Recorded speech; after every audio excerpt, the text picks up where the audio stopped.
Welcome back to the Warehouse Podcast. I'm Tyler. Jesse. And I'm Eli. That was some very good radio voice there, Jesse, to Oh, get us thank started. you. Thank you. Set the tone. It's a jovial mood you're in, I feel like. I was going to say it wasn't even deliberate. It just kind of happened that way. Well, that's good. I think that's indicative of how things are going for the Orioles in general, although the weekend was, well, Yeah. I don't know. How do you feel? How do you feel about the Orioles right now? I'm worried. I'll say I'm worried. Yeah.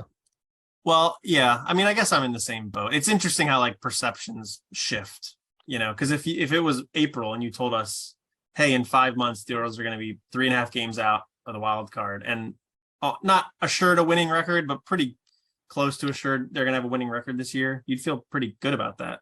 Right? Oh, absolutely. Yeah. Right. But after a sweep on Labor Day, not so much. Yeah, they've kind of they have outperformed my 61 win or 57 win season that I had thought they would have. So that's true. We're in a better place. So yes, absolutely. But all right, well, I think that's a good way to kind of start it. We're going to talk a lot about this playoff chase that the Orioles are in right now and kind of all the events surrounding it, player movement. That's going to be sort of the theme of the show this week.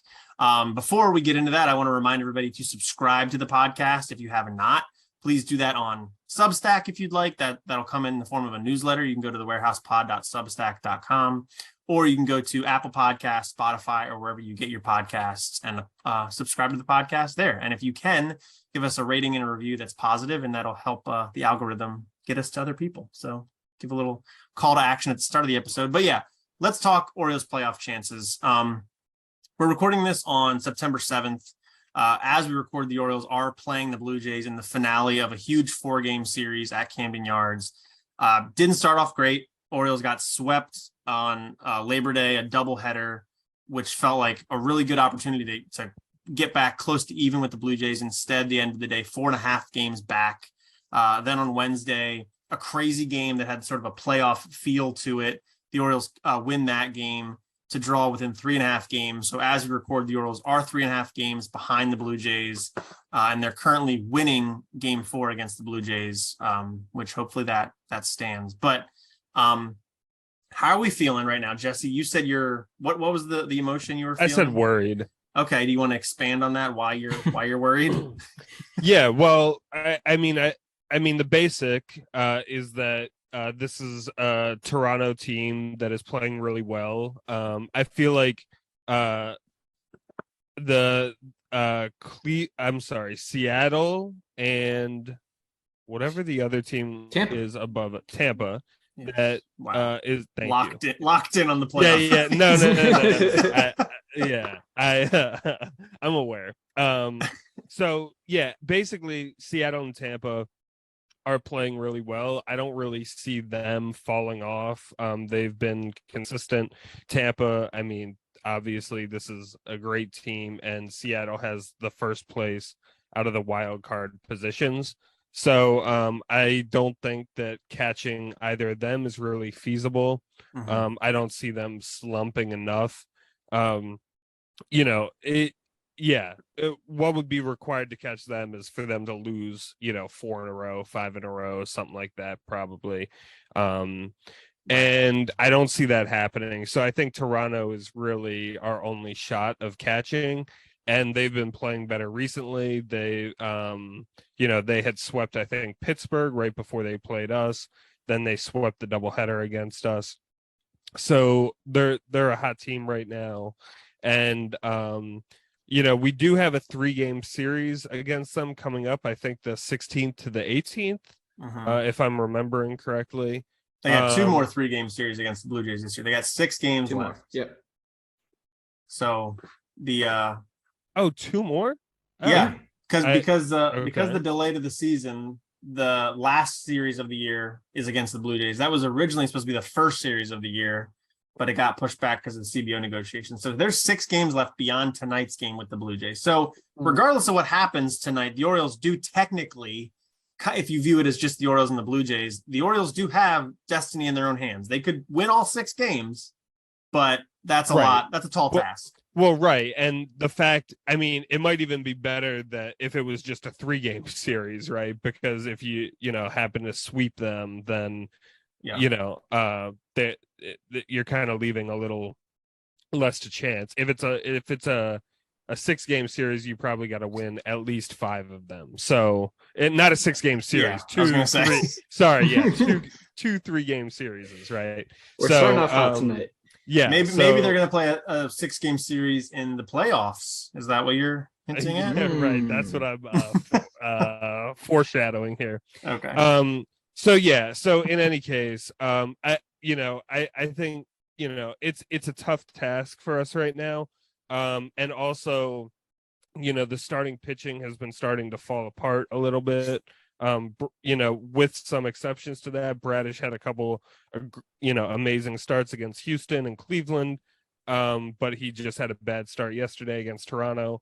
So I feel like the starting pitching is starting to unravel a little bit, and that is making me worried too. So okay, fair enough. Well, so Yeah. we'll come back to you in a second to maybe get like what exactly of those needs to happen. But Eli, how about you? What are you feeling a little more positive than Jesse, or are you in the same pessimistic bucket? Yeah.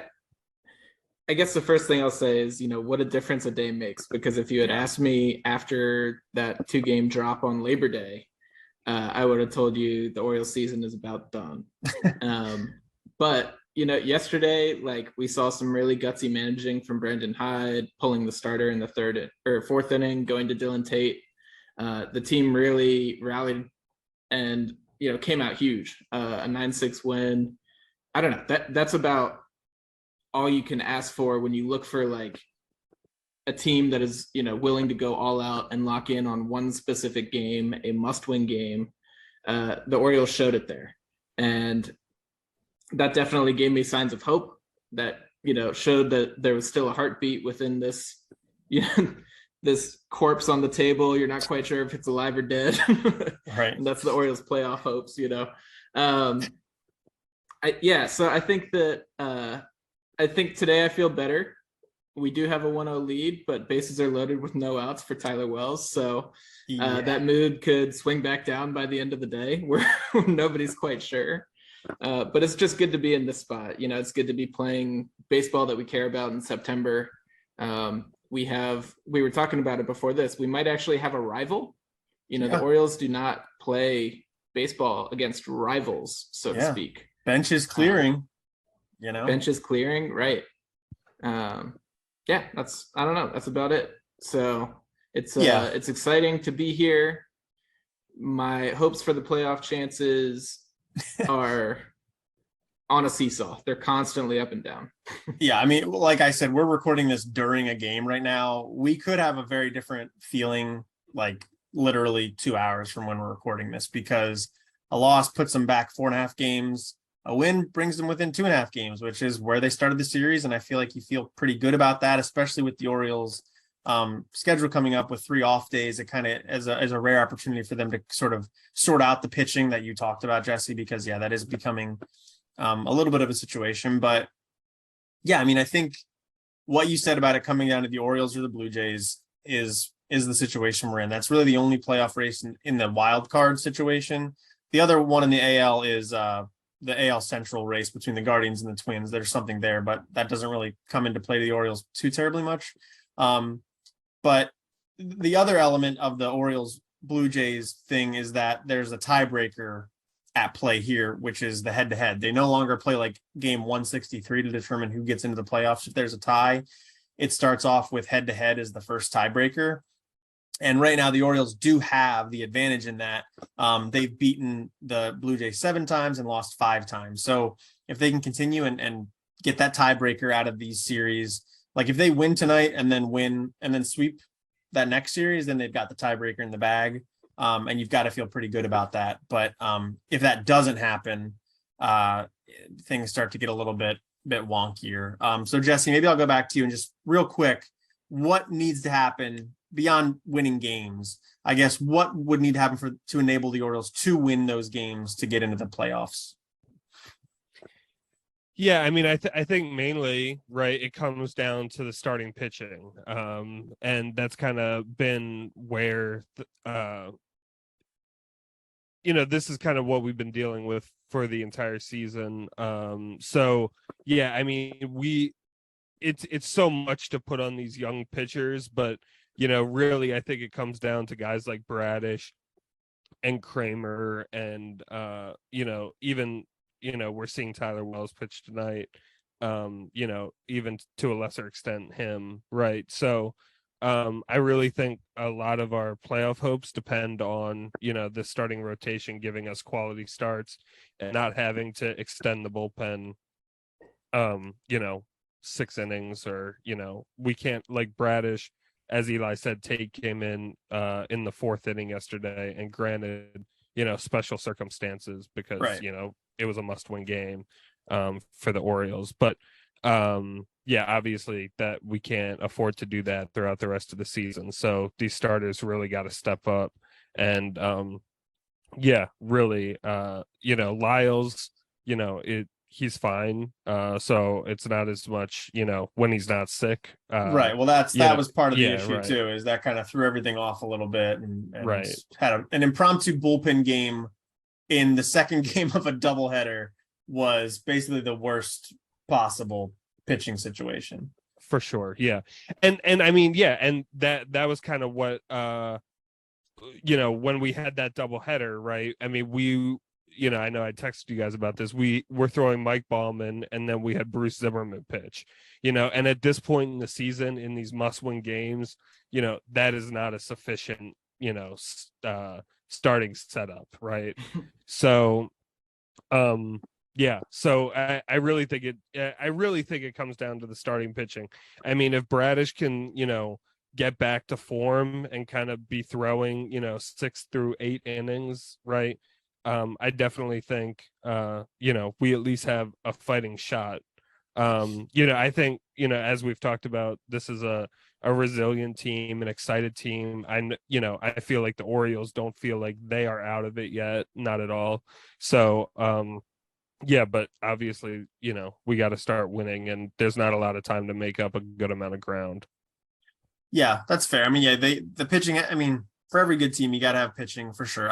I might say the offense, I'm a little bit more insistent on right now, because I don't know, Eli, you were shaking your head. Do you want to give your take on it first, or? I just agree with you. I mean, we have been talking about the starting pitching, but amazingly enough, it started to round out, and that's like a credit to our development staff and everything. But I do think, I mean, we went into the third game against Oakland, and this rookie pitcher with a 5.3 ERA shuts us down through 6 innings. Adrian Martinez, or whatever his name was, and we come out and we're largely really flat through the doubleheader, and it just seems like this team goes to sleep at times with the bats. I'm like concerned by Austin Hayes continuing to struggle and continuing to struggle and continuing to struggle. We still have Rougned Odor in the lineup pretty often. Gunnar has started to take some of his time, thankfully, but it definitely, I am a little concerned about the offense. I think that the ceiling of this offense is right where it needs to be to get that wild card spot, but I am concerned about the floor and those games where we are off. You need to have an off day and score 3 runs, so that the pitching has a chance to get you through. And it just doesn't seem like those off days that the Orioles offense and this lineup has are really, they're just non-competitive days, and that's the larger thing that's concerning to me. Just to add to that, I mean, I think also, right, it's also concerning that the offense struggles as much as it does, kind of with our given template, right, of our lineup construction and everything, right? This is not a power hitting, reliant upon homers to score runs offense, right? This is an offense that is relatively balanced. It actually doesn't have a whole lot of power in it, other than a couple exceptions, right? But we have speed, we have guys that can make things happen on the base pass. So it's concerning, right, Eli, kind of to what you're saying, that in certain situations we're not able to manufacture runs and push runs across, even when for whatever reason, some pitchers, is shutting us down. So. Well, yeah, I mean, I think it's, it's not a finished product of a lineup. I think you've got Cedric Mullins at the top, who I think is a good player. I don't know that he's your leadoff hitter when the Orioles are like 100% ready to go for the championship type situation. You got Ryan Mountcastle hitting fourth, who we just talked about before the show. I don't view him long-term as like the cleanup hitter on a good team. I view him more as like a 6 hitter, but instead he's in a more elevated role there. You've said Odor, who is, I'm a fan of Odor. I'm not a fan of Odor in the lineup every single day. That's a hole there. And then on top of that, it's a lot of rookies contributing. And they're some of the most important players in the lineup. It's Rutschman hitting second. Henderson has come in and played like one game at like 7th, and now he's batting 5th in the lineup every day. Stowers is in there occasionally. Like, that's a third of some of the lineup from people with no experience who are going to get better, but the rookie year, they're not going to be as good as they are going to be. So I think we're just kind of seeing all of that, coalescing into a slightly below average offense, which is what the Orioles have been most of the year, which is understandable. But if they're going to make the push, they need to be a little bit more than that. And that probably comes not from just the rookies being a little bit better, but it's those veterans kind of stepping up. And really, the only veteran that I think day in and day out is better than I would have expected coming into the year is Anthony Santander. I'm a proponent of trading him away, but as it stands right now, like, he is potentially the most important member of the offense because the guy just keeps hitting, and he's hitting a little bit above his weight maybe, and that's what the Orioles need right now. And they need somebody else to do something similar to push things over the edge. So we'll see. But that's where things stand now. Real quick, yes or no, do the Orioles make the playoffs, Eli? I'm regrettably going to say no. Oh, no. Jesse? I agree. Man. What are you saying, Tyler? I think that I say no as well. It's possible, but the signs lead to no for me as well. Yeah. And I will happily eat crow if that does not happen. Absolutely. I will. Yeah. I don't know. I will happily accept any punishment that needs to be doled out for getting that wrong. Absolutely. So you heard it here first. All right, let's move on to just talking about September call-ups because we haven't gotten to that yet on the pod. The Orioles made a couple of moves here.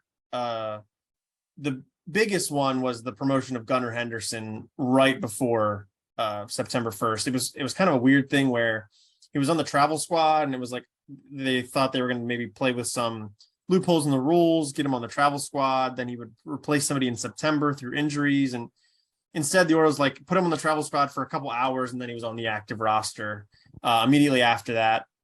That was huge. He came up along with DL Hall, who was expected to come up anyway. Hall's going to be working out of the bullpen for the remainder of the season. And then sort of the odd one was also the Orioles they signed Jesus Aguilar to a minor league contract and then promoted him to the big league squad. So that kind of makes up the September call-ups. The Orioles have done a few littler things on the pitching side, just kind of keeping arms fresh, which Jesse hinted out with Bruce Zimmerman coming up for a day, Mike Baumann coming up for a day, but I don't really count those. So if we're talking about Hall, Aguilar, and Henderson, Eli, how are you feeling about the Orioles September call-ups, and were they the right moves? Yeah, as I was reading through the outline, I was just kind of laughing. I was like, just as we've all been talking about for months, DL Hall and Jesus Aguilar are the Orioles September call-ups. It's kind of funny, and it kind of came out of nowhere. I guess I'll start with Aguilar because he was the one that, blindsided all of us, of course. Brandon Hyde was talking about how Mountcastle has sort of been fading down the stretch. Mountie definitely had been struggling. And Aguilar is a veteran. He's had multiple 30 home run seasons. He's been around the league. And we talk about clubhouse vibes on the Orioles all the time. He's somebody who's like not shy in front of the camera. He's a fan favorite pretty much everywhere he goes. So in that sense, I think it kind of made sense. And he's somebody who can step in at first base. He's somebody who does have some power in the bat. We have yet to see it on the Orioles, but he's fine as a bench piece. And with the expanded roster, I've got no problem with him here.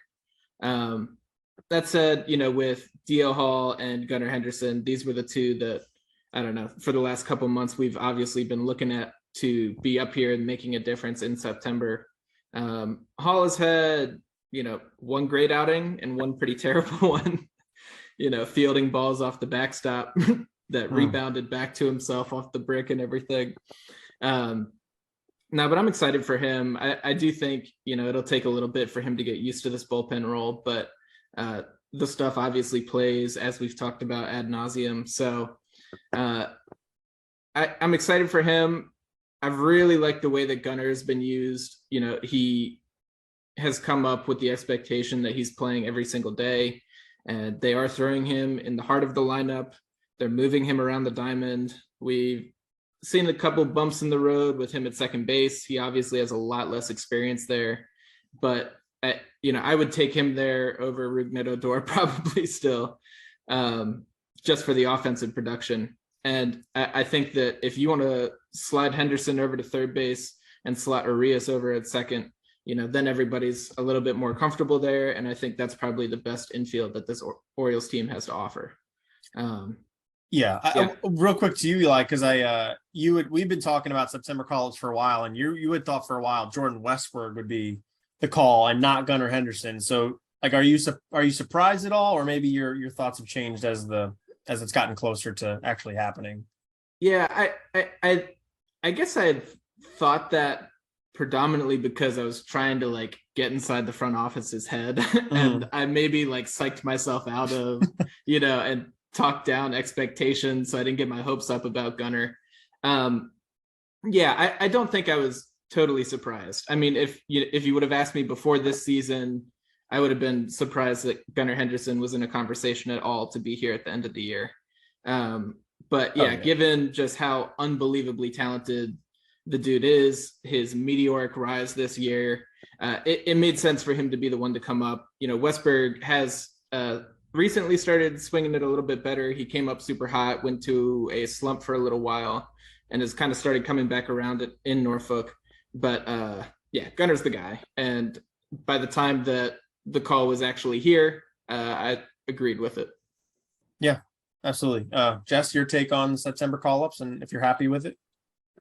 I mean, I think some of it makes sense. I have some questions, I guess, about Aguilar. I get that Mountcastle was really struggling, but Aguilar is, a first base DH type only, and it's just kind of a question for me, like, that is he really a better option for even a struggling Mountcastle, even at this point in the year? I mean, definitely the track record is there that he's been a productive player, but this year has been a real struggle for him. So, and if you're not even getting him at bats in this role, is, how helpful is he going to be to the team? I have some doubts about Aguilar, being the call-up. No, despite how much I like him, he seems to have a really great personality, from what I can tell from afar, him being in Miami, but or had been in Miami. I guess I have questions about Aguilar being on the team. Just real quick, Jess, I don't think that they brought him on to be a replacement for Mountcastle. Like, I think the idea is that Mountcastle is severely struggling. Let's bring in this guy who can give him a day off, because we didn't really have another first baseman on the team. Like, they worked out Henderson there, they worked out Vavra there, they worked out Santander there, all this stuff, but we didn't have another first baseman, once we traded Mancini. So I think it's just, you get someone on the team with this expanded roster, who's not going to clog up a roster spot because we now have two more slots to fill. and he can just step in there and give Mountcastle a break to kind of recuperate, let any nagging injuries heal for a day or whatever, and then you can get Mountie back in there in a better form of Mountie at that. Now they did. I mean, they started putting DJ Stewart at first base a little bit down in Norfolk. Would you rather have DJ Stewart on this team than Jesus Aguilar? No, not me. I don't know. I might think about that for a little bit. It's ridiculous. Stewart's been hitting the ball, and I don't know, all year there have been all these jokes just saying, who can wait for DJ Stewart to get the call over Gunnar Henderson? Oh, well, yeah. I mean, if it was over Gunnar Henderson, that would have been a problem. But no. I could see a world where you're like, okay, Stewart's left-handed. If he could play a respectable first base, which is like, there's all the Moneyball jokes about that. If you've seen the Moneyball movie, right. Scott Hatteberg just making him a first baseman out of nowhere. And Willie, the guy that plays Willie Randolph, says it's like extremely hard to just do that in the middle of the season. That's a real thing. It's maybe the easiest infield position, but that doesn't mean it's easy to do. So I don't know. I might rather have DJ Stewart on the team, but I think the difference between the two is negligible. I think it's literally just like throwing, at the wall and seeing what sticks. And right now Aguilar's not sticking, but who knows?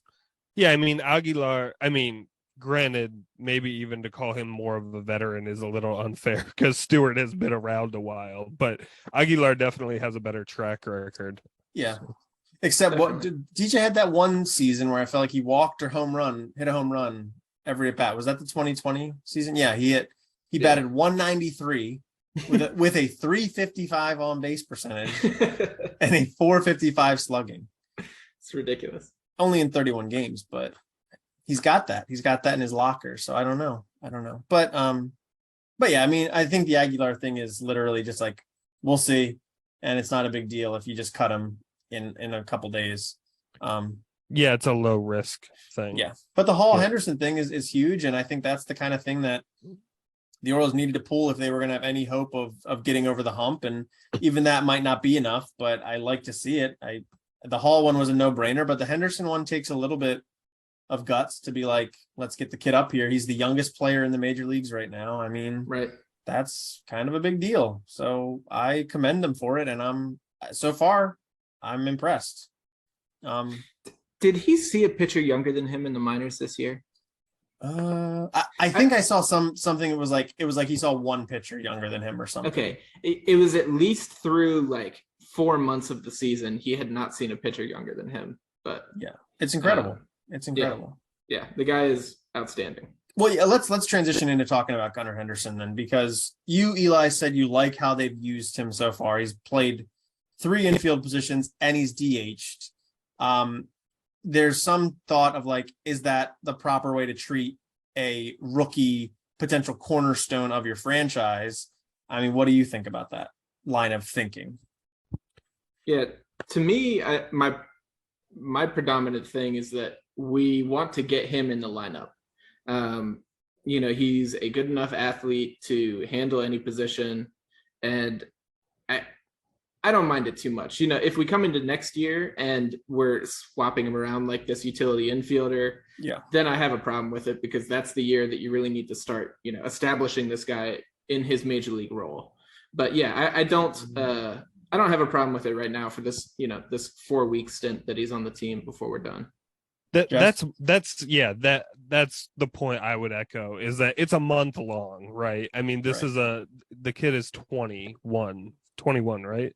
Yeah, 21. Yeah. So, he can play a few different positions for a month, right? I see no downside to it. And, if we work him out at third base next year or whatever it ends up being, right? If we have him playing third every day next year, the couple weeks that he is playing second base, or, he played for Mateo at short one day, like, in the long run, it's not going to make a difference, really. So I have no problem with it at all. I would also say, like, him switching positions up is par for the course for him as a professional. That's what he's done his entire time. He's alternated shortstop and third base with Jordan Westberg for a long time. Then Joey Ortiz was in the mix for a little bit at Bowie, and they were moving around too. So it's like, although he wasn't really going to second base, that was more Jordan Westburg and Joey Ortiz switching short and second, but still, like, he's used to moving around the diamond. And I think, next year he should have a solidified role. It'll be interesting to see what the Orioles do then. And that's probably going to be a big topic during the offseason is Jorge Mateo on the trading block, or are the Orioles going to make Henderson just a third baseman now, even though there's talk of him playing shortstop? So that'll be an interesting thing to talk about. But I think, for now, what he's doing is totally fine. And it's all about getting wins. And I think this, as the team is assembled right now, this is the best way to get wins, is Henderson in the lineup somehow, some way, and then letting Brandon Hyde mix and match however else he feels comfortable. So I think that's totally fine. What about like placing the lineup though? I said earlier he batted like 7th or something in his debut. I think he dropped down to 8th against a left-hander one day, but he's kind of settled into like that 5th spot. Jesse, do you feel comfortable with Henderson hitting 5th most days? Yeah, that's fine. I mean, we were just talking about the inconsistencies with the offense, and he is over. Last I looked, it was over a 900 OPS, but maybe it's dropped a little bit since then. But yeah, I mean, he, even in the short sample size, he's been one of the most productive players we have. So yeah, I mean, put him right in the middle of the order. I think 6 makes sense. But yeah, five is good too. So as long as he's not, I don't think 1 through 3 makes sense right now, but 5 or 6 I think is good. Fair enough. Eli, any take there? Yeah, I'm happy with him right where he is. I don't think that, I think that like Jesse was saying, the 1, 2, 3 of Seti, Adley, and Santander has been solid all year. And then, you put Mountcastle next for a right-handed bat, and then you go right back to Gunnar at 5. I think this is the right construction for us.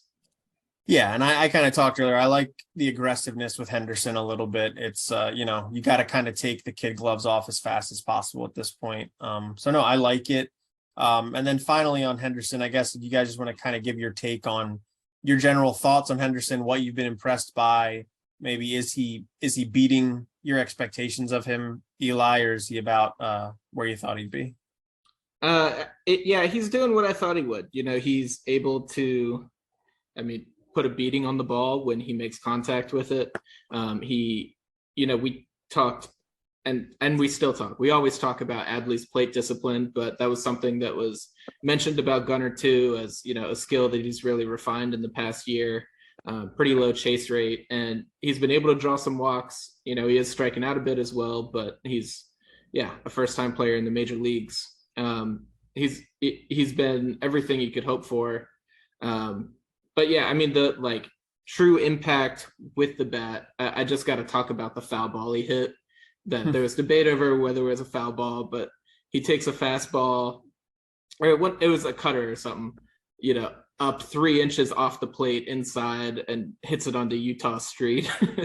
The guy just has this insane raw power, and he clearly, has no physical limitations when it comes to coming up here and being able to get the bat to these major league pitches. Yeah, absolutely. Jesse, what's your kind of read on Gunnar so far? Yeah, of course he's been great, right? He's a 5-tool player, so that's really exciting to see anytime. The thing is, so just for comparison, right? We talked about how Adley struggled at the beginning when he came up, and Eli compared Vavra to Adley and said, well, he was outperforming Adley, a few weeks ago. And Henderson is doing the same thing. He came up and immediately was an impact bat for the Orioles. There was no adjustment period needed at all for him, right? At least offensively, he stepped right in. So, it's really impressive. And of course, he's several years younger than Adley was, right? So, yeah. That's just for scale. That's something, people really got to, think about and contemplate. But, no, he's been impressive. As long as he stays hot, right, keep him right there in the order. But yeah, I mean, so far so good. And even defensively, he's had some miscues like Eli had talked about, but he's also made some spectacular plays in the field too. So that's also really encouraging. And the fact that he can play multiple positions, even if we don't in the end want him to be, is great.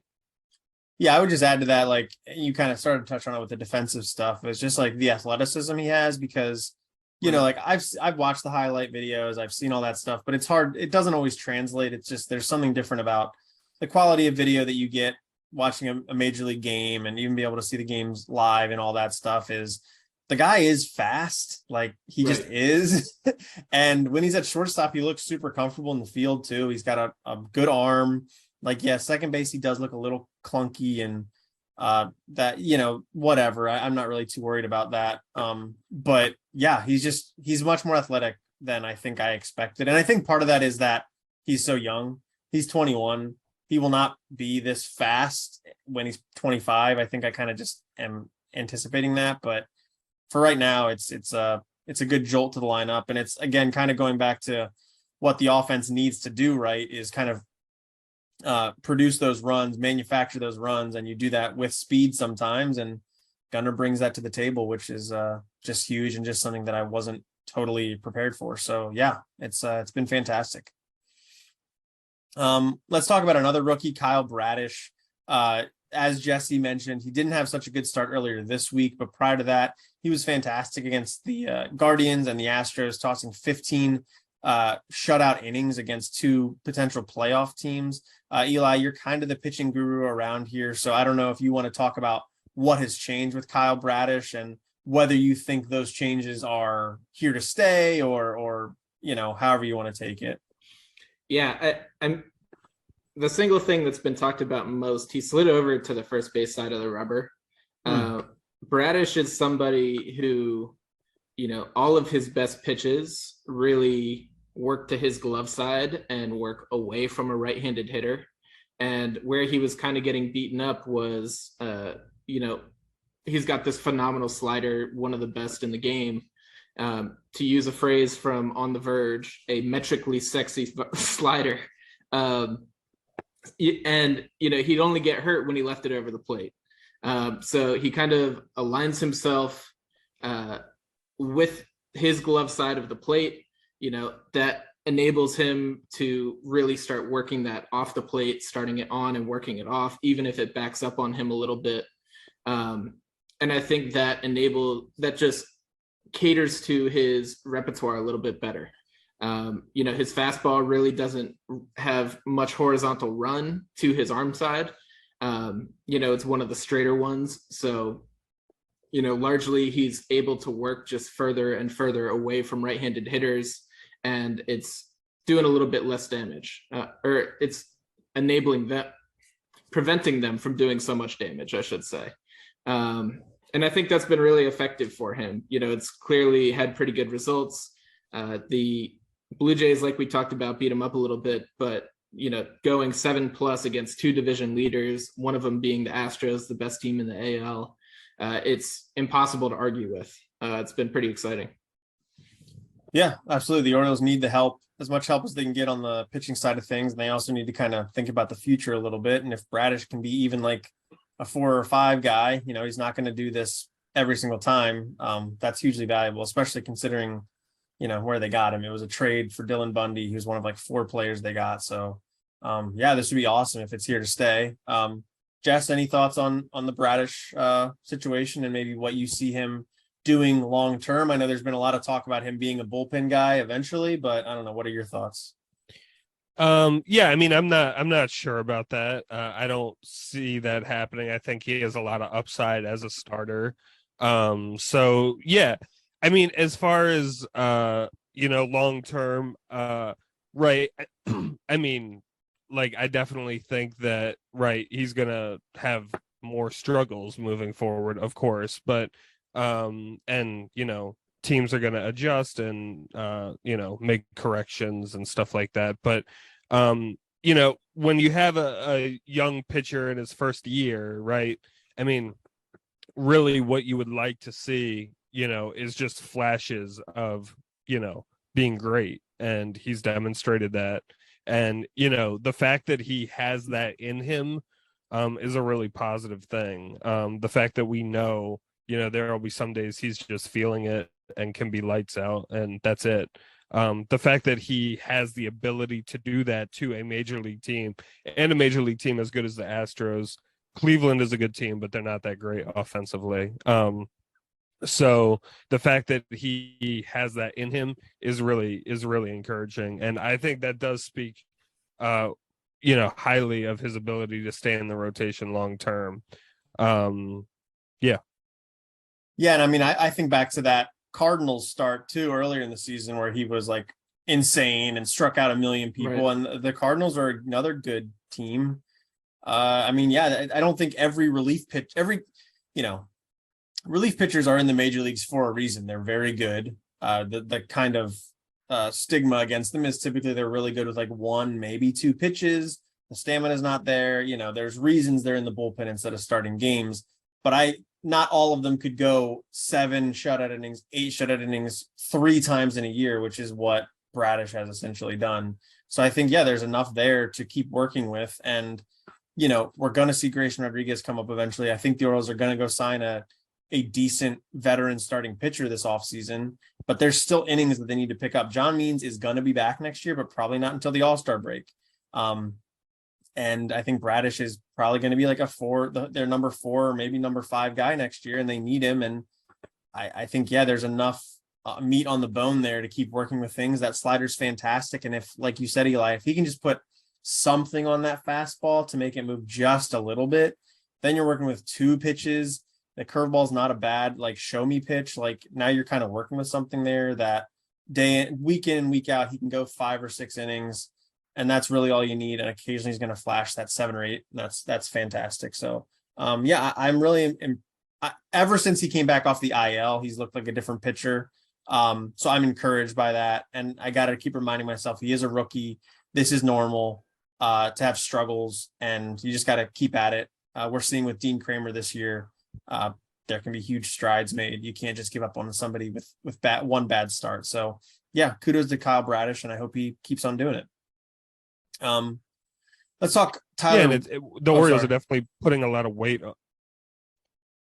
Can we just anyway, I was just saying the Orioles are putting a lot of weight on him too, and he's come up with some big starts for us. Yeah, absolutely. All right, let's talk Tyler Wells. We record let me say that over again. Let's talk Tyler Wells real quick. As we record, Tyler Wells has finished up his outing against the Toronto Blue Jays. He allowed a run over 2 innings. It was kind of a weird situation where he was on the IL for a month and a half with lower left side discomfort, made 1 rehab appearance with the Aberdeen Ironbirds on the 2nd of September, went 2 1/3 innings that day. And then the Orioles kind of out of nowhere put him back on the active roster, demoted Spencer Watkins, and said, hey, Kramer's supposed to start today. Actually, Tyler Wells is going to, and Kramer's going to pitch behind him. Sort of a weird situation. Jesse, I know you had some thoughts before we recorded that you don't love this decision. Not, you want Tyler Wells back, but you don't love the decision to kind of move Kramer out of his comfort zone that he's had these last couple months. Do you want to kind of explain sort of your thoughts there? Yeah, I mean, my basic analysis is, this was a must-win game for right? Every game is a must-win game, right? But right. Every game against the Toronto Blue Jays right now is a must-win game for the Orioles, right? I didn't love coming in the idea of, right, Kramer has been pitching great for us, recently in the past, many starts at this point, right? So he's been pitching really well, and I didn't love the idea of getting him out of his routine in order to make room in this critical game. I just felt like there was another way that Wells could have been integrated into all of this that would have been more useful and more productive. And we actually got really lucky in a sense, because Wells really ran into some trouble in the 2nd inning. He got a K of Jackie Bradley Jr., which was fortunate, and then the following hitter hit into a double play right after him. So, but it could have been really problematic if, there had been, and it was actually Orioles at third who had made a great play. So, if that ball gets by him, I think it was Chapman who hit it, or Springer. Like if that ball got by him, right, and then it's a 4-1 game, right, and Wells is still out there in the second inning. Okay, I mean but that could change, everything. So yeah, I'm hold on, just but saying. right, but hindsight is 2020, right? Like they're making this decision before the second inning of the game. So Huh? I'm saying like they made the decision to pitch Tyler Wells without the benefit of knowing what you know now. Right, but you have no idea how it's a gamble how the outing is going to go for him, right? Whereas you can be more sure that Kramer is going to give you 6 or 7 good innings, right? So why I just don't get kind of playing around and having Wells function as a starter in this big game for us, right? It could, and I just bring all of that up to say, we're fortunate it's a 1-1 game right now. It could have been a lot worse. To me, like, Tyler Wells had one rehab start. They saw what his stuff looked like. They've been watching him obviously through his progression, through his rehab, and they know what point he's built up to. They know what he can do, and they've got all the same metrics on his pitches and everything. So, it's not like they're coming into this and just saying, well, let's hope Tyler does well. Like I think they have the information to say that they can expect him reasonably well to perform the way he had before the injury. Sure, there might be some rust to shake off, but he's only got to face, like he went 2 innings and that was all that was expected of him. So to me, like over the last few days, the bullpen has been absolutely spent. And we're in a situation where we needed to find innings somehow. And so, Wells was an option for that. We did add like Genier Cano, Jake Reed, a couple people. But I would trust Tyler Wells for 2 innings above any of those people, even though he is coming back from injury.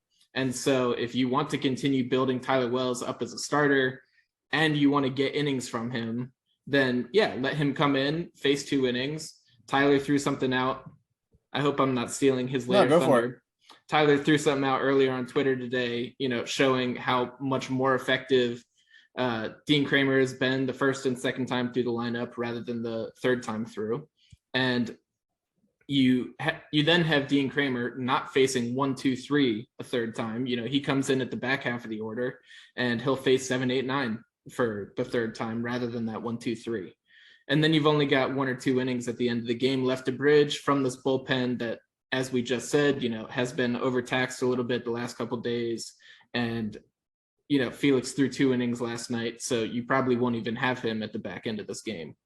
I don't know. It made sense to me because you want innings and you want Wells to keep building up as a starter. And I trust even a rehabbing / not fully healthy Tyler Wells over any of the other people in our pen.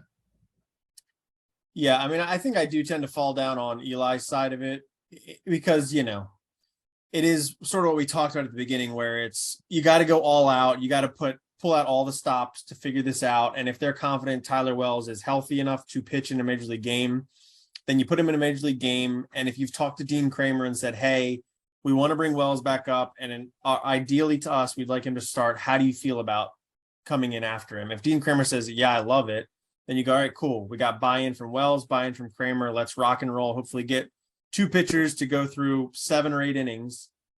And then maybe you're in a spot you need Felix Bautista. Hopefully you don't have to because he threw 2 innings last night. But yeah, I mean, I get it on paper. And you're right, Jesse, it totally is a gamble. But I think that's what September is sort of about is you need to gamble. A lot of this stuff is gambling. It's bringing DL Hall up to be a reliever when he started for 95% of his professional career is a gamble. Putting Henderson in the middle of the lineup as the youngest player in the league is a gamble. I think that's just kind of what the Orioles need to do if they're gonna go into the playoffs. And I don't think that there's really that much of a downside to trying it out. Well, I guess my main thing is that the idea could have just blown up, in our face had he pitched poorly. And Sure. like I said, he was fortunate to get out of there with 1 run. But let's say he does give up 3 or 4 runs, right? We have Manoah on the mound against us, who's, a very good pitcher, as we were talking about before the podcast, and coming back from a 3 or 4 run deficit is yeah, that didn't happen. But right? as Eli said, they also called up Yenier Cano and Jake Reed. And I think if you go down 4 or 5 runs against Alek Manoah, then Yenier Cano or Yenier, what's his name? Is it Cano? Yeah.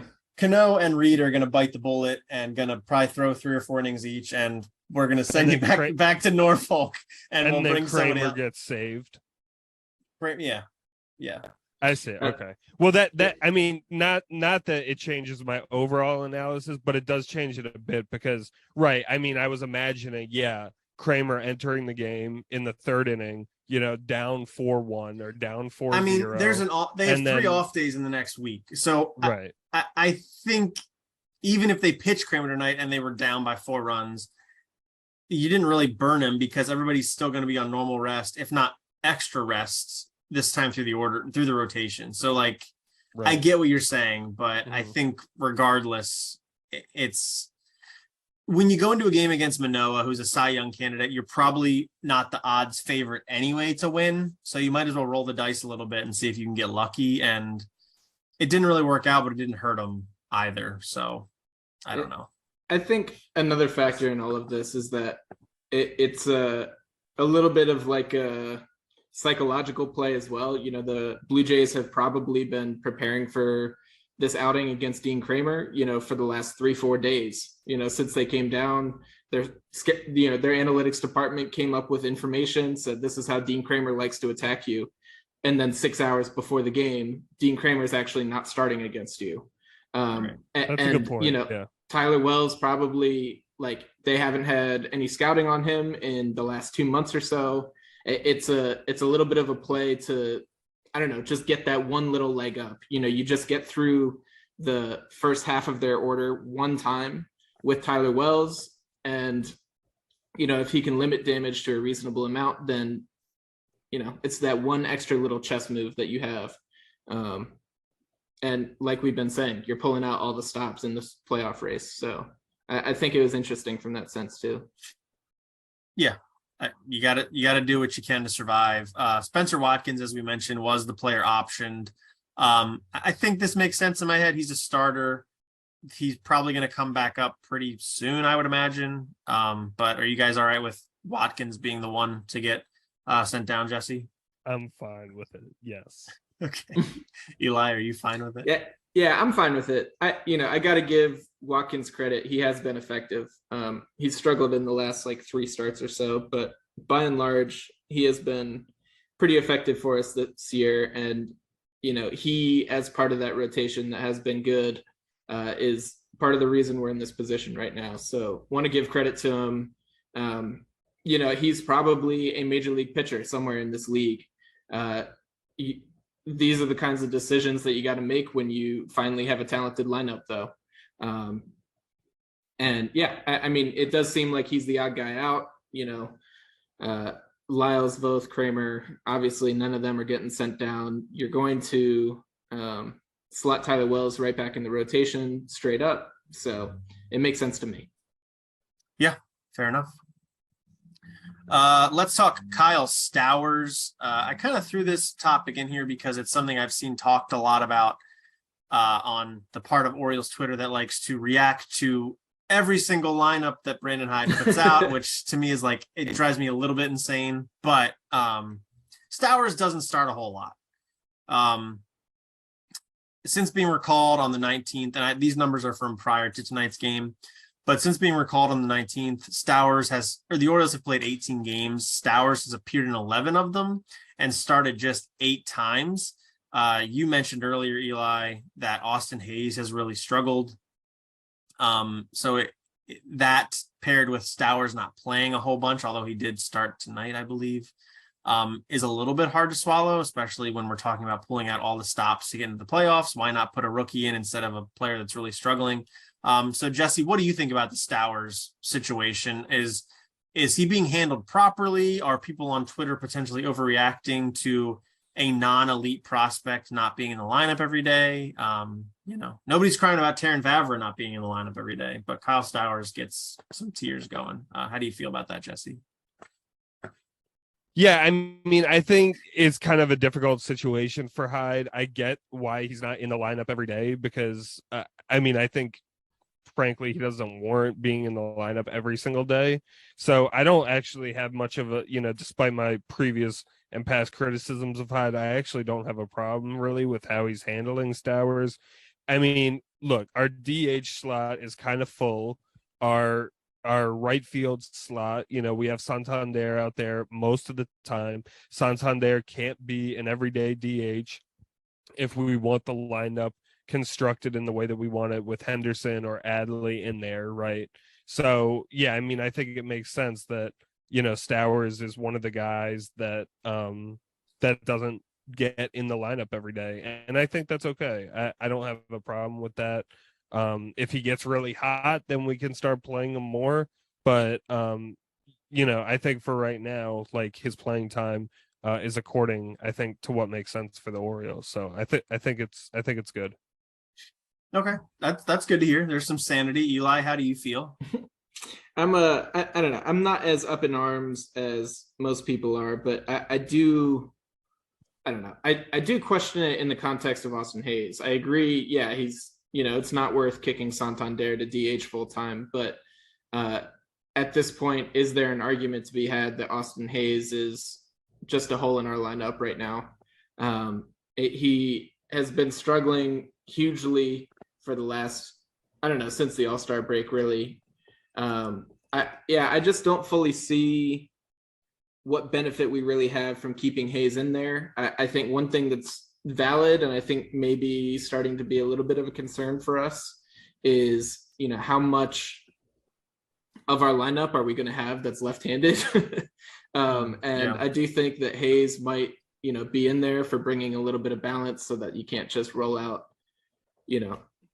some TJ McFarland or something and roll through our lineup. But yeah, I don't know. I think that Stowers is definitely worth a little bit more of a look than he's getting right now. He is not without defensive value. So I think that in that sense, we wouldn't be losing too much from replacing Austin Hayes with him. I would like to see him in there a little bit more. I think he's worth it. He had 50 extra base hits before he came up to the majors this year. And that is, no small feat. Yeah, I mean, I think my take on it is similar.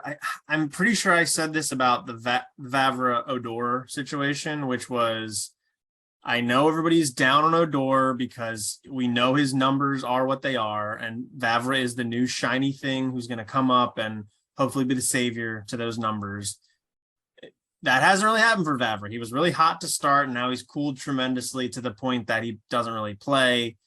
Stowers, I would caution the same sort of a thing where Austin Hayes is a better player than Rougned Odor this season. I think we would all agree with that. And yes, Austin Hayes is in a bit of a funk right now, but on the whole, what Austin Hayes is and what he is capable of.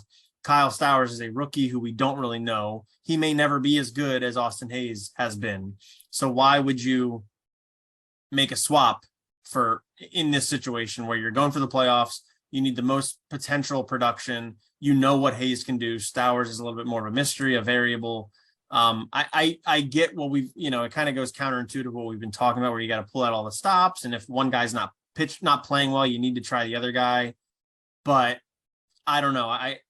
It's a lot. It's a lot of moving parts if you just start throwing rookies in the lineup and having them make up a significant portion of your lineup. You got to stick with some veterans. And Austin Hayes, we were talking about him being an all-star candidate for this team prior, back in the middle of the season. I get he's struggling, but I don't know. I think I would probably go with Austin Hayes most days as well and probably pick my spots with Kyle Stowers.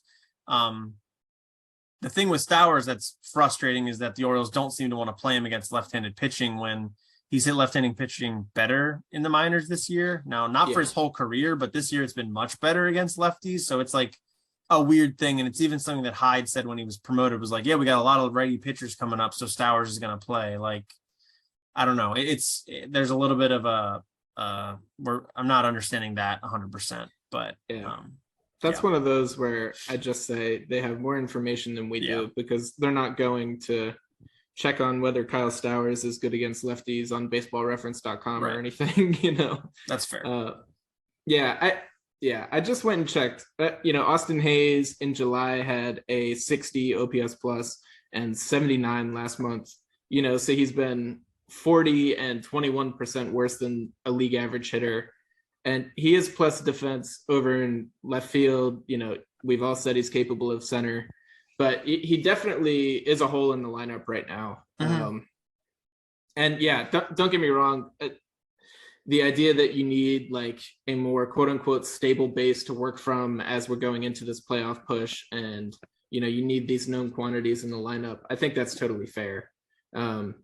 And I don't know, in his career, Austin Hayes has always been a god in September for whatever reason. So maybe we're hoping to strike gold again. But I think the concerns like with Stowers are valid. He really has not gotten all that much time. And he was, a top 10 prospect in our system. Well, yeah. And I think this is more of an off-season topic, but there's definitely some roster cleanup to be done in the winter, because they've got a lot of talent. The Orioles have too much talent for the number of positions on the field, which is a good problem to have. And maybe Stowers is traded. Maybe Stowers is a starter. You got to think Colton Cowser's coming soon, and I'd rather Colton Cowser be in the lineup than Kyle Stowers. So like, it's a whole thing to think through. So we'll see. But I'm not outwardly upset about Kyle Stowers not being in the lineup every day. It's just not on my radar. Right. Yeah. Final topic, Grayson Rodriguez, before we have a couple of little things to go through, but Grayson Rodriguez has begun his rehab from the shoulder issue that he's had. It's more of a back issue, I guess. That's been nagging him for a couple months now. He's now made 2 rehab appearances. On the 6th of September with Bowie, he just went 2 innings, threw 40 pitches. Only 22 of them were strikes, which isn't the best ratio. And then he struck out 4. Everything he says makes it sound like he's planning on being in Baltimore at some time before the season ends. We've got about a month left. Eli, what do you think about that? Are we expecting a debut from Rodriguez? And if so, is he going to be a starter, or what do you think? I am expecting it. I actually am not convinced he'll be a starter. I think that, I think our rotation is by and large set, and I don't think there's any reason to mess with that this year. Rodriguez has been starting when he makes these rehab appearances, and that is interesting. So it does make me question, who would become the piggyback for him. We look at Austin Voth as somebody who's had time in the pen, but he is also probably our most effective starter. We would talk about Tyler Wells, but they just pushed Tyler Wells in to make a start today, so I'm really unsure of who would be the piggyback and who Grayson Rodriguez would boot out of this system. I'm not sure, or out of the rotation. I don't necessarily see the fit. So I think it makes most sense for me to put him into a long relief role. And I think he could become a high leverage guy extremely quickly. Yeah, I was starting to look through Kyle Braddish's numbers. It looks like last year Braddish threw 101 third innings. Year before that, 101. This year he's thrown 19.2 innings in the minors and 90 innings in the majors. So Braddish has now thrown 10 or 11 more innings than he ever has, or 20 more innings than he ever, almost 20 more innings than he ever has. Right. So I'm starting to think if they're thinking maybe Braddish is petering out a little bit, although he had the IL stint. I don't know. It's a complicated thing. So I'm wondering if they might do something there where they piggyback those two. I don't know. It's interesting. Jesse, do you think Grayson Rodriguez is going to pitch in the major leagues this season? Yeah, I mean, I think the Orioles don't have much reason not to throw him, not to have him come up for a few innings. Obviously, I think he's going to have a limited role. I feel like he's probably going to come out of the pen But yeah, I think the Orioles, sure, have him come up, have him pitch. He could be useful in the playoffs. So yeah, I would love to see him here, and I think it will happen. Yeah, I mean, I'm looking. I believe Rodriguez does have to be added to the 40-man this December anyway to protect him from the Rule 5. Correct. So it's like there's no downside to it. He's not going to use up any, worthwhile service time. You can still put him on the opening day roster next year to get that potential draft pick compensation. So yeah, I think you put him up here. I don't know. I just think they're going to bring him up and have him start. I don't know how they're going to do it. I don't know what makes sense, but I just think they are. Yeah. I don't know. As I was talking, I was like, it doesn't feel right that Grayson Rodriguez would not be starting. He is like the top pitching prospect in all of baseball. But then as I kept talking, I couldn't quite see who would be the piggyback. I guess Braddish does make some sense. Maybe he's the most likely, but he's also had, some of our best starts of this entire season. So yeah, I was just going to say also like prepping for the playoffs, right? I mean, going back to the point you made about the stability and everything, Tyler, I think it would kind of make more sense to. Also, who do you think who because you really only have to have 3 or 4 starting pitchers in the playoffs. So who are the Orioles' 4 starting pitchers in the playoffs if they got to a 7-game series? It's probably Lyles is game 1. Or Kramer game 1.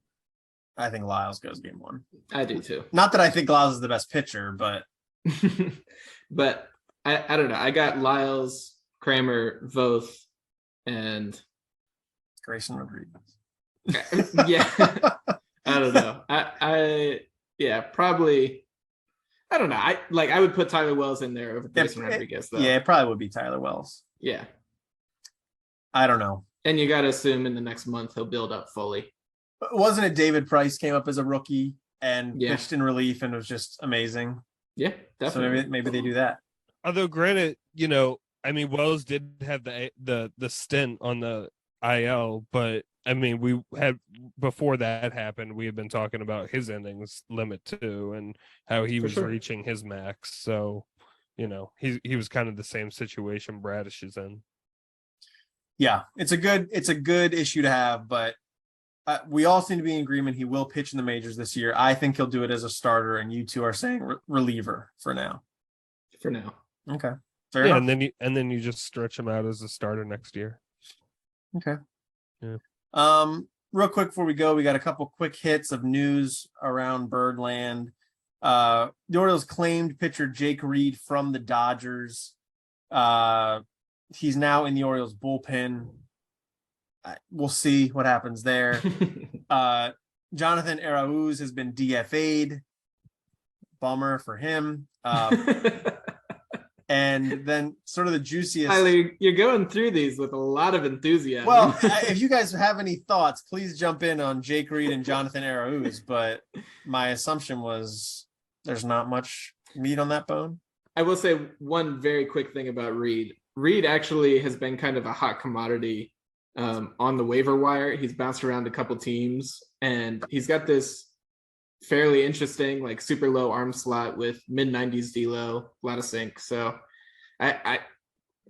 it's intriguing. It's more intriguing than the Bo Sulcers and Logan Gillespie's of the world and such. So fair enough. I mean, he's 29 years old, but the Dodgers are a team. The Orioles seem to like getting pitchers from the Dodgers, from the Rays. That just is a constant. So we'll see. Yeah.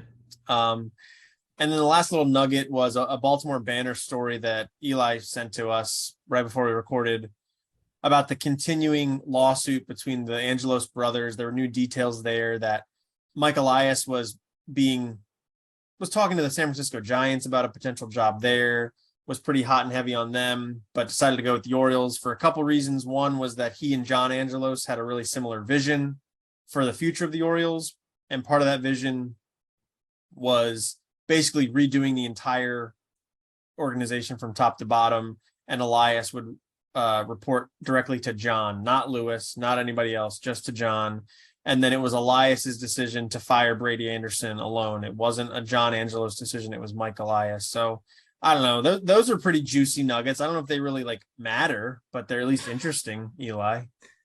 Yeah, that was exactly why I sent it to you guys. It was just interesting. And yeah, it's a little bit of an interesting dynamic in the, I don't know, I guess the power struggle here, because, you know, if you look at this guy that the Orioles brought in, that all the fans have largely been a fan of, and, you know, who's really overhauled our organization and looks like he's sending us towards success. Yeah. You know, he was operating under the idea that John was the guy, and John was the guy who really brought him in and who brought him here.